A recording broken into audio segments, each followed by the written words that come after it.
पुण्यातल्या नांदेड सिटी इथं मोठ्या प्रमाणात जीबीएसची बाधा लोकांना होतीये। ती बाधा ही दूषित पाणी प्यायल्यामुळे होती आहे असा निष्कर्ष निघालाय। नांदेड सिटी भागातल्या दूषित पाण्याचा पुरवठा तिथल्या जलशुद्धीकरण प्रकल्पातूनच होतो आहे। हा अहवालातला महत्त्वाचा मुद्दा समोर येतोय।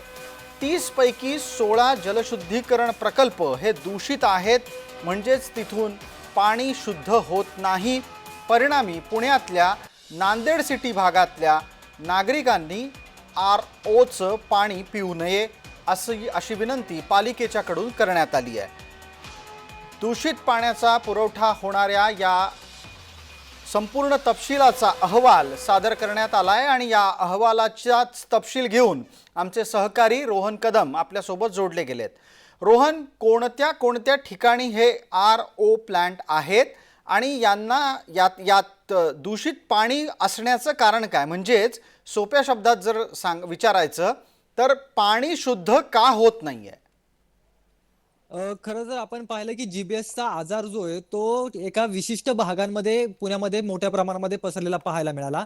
मग तो अगदी सिंहगड रोड असेल, धायरी असेल, नांदेड सिटी, नांदेडगाव, क्रिकेटवाडी या संपूर्ण परिसरामध्ये जवळपास 80% रुग्ण जे आहेत ते जीबीएसचे सापडले आणि याचा तपास जो आहे तो अनेक आरोग्य अधिकारी किंवा यंत्रणा करू लागल्या आणि आपल्या हाती जो अहवाल लागलेला आहे त्या अहवालामध्ये स्पष्टपणे 30 आरो प्लॅनची नावं जी आहेत ती दिलेली आहेत, ज्या आरो प्लॅनच्या माध्यमातून लोक पिण्याचं पाणी घरी घेऊन जात होते।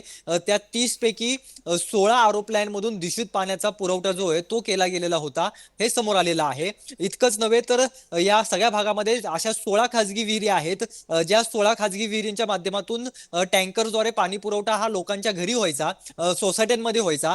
या 16 पाण्याचा ज्या विहिरी आहेत त्या विहिरीचा देखील अहवाल प्राप्त झालेला आपल्याला पाहायला मिळतो आणि ह्या अहवालामध्ये देखील या 16ही विहिरी दूषित पाणी आहे आणि हे पिण्यायोग्य पाणी नाही अशा प्रकारचं अहवाल महापालिकेचा आहे। आणि आता या सगळ्या महापालिकेला अहवाल मिळाल्यानंतर यांनी जी आहे ती या सगळ्यांवरती कारवाई करायला सुरुवात केलेली आहे। या 16ही आरो प्लॅन वरती नोटिसा पुणे महानगरपालिकेच्या आयुक्तांनी पाठवलेल्या पाहायला मिळत आहेत। तर ज्या विहिरीतून हे पाणी काढून टँकर्सद्वारे पुरवलं जातं तिथलं पाणी शुद्ध करा आणि तुमची टँकर लॉबी बंद करा अशा प्रकारचे स्पष्ट निर्देश महापालिकेने दिलेले पाहायला मिळत आहेत। धन्यवाद रोहन, या सगळ्या तपशिलाच्यासाठी। आपण अधिकाधिक माहिती या निमित्तानं पोहोचवत रहा।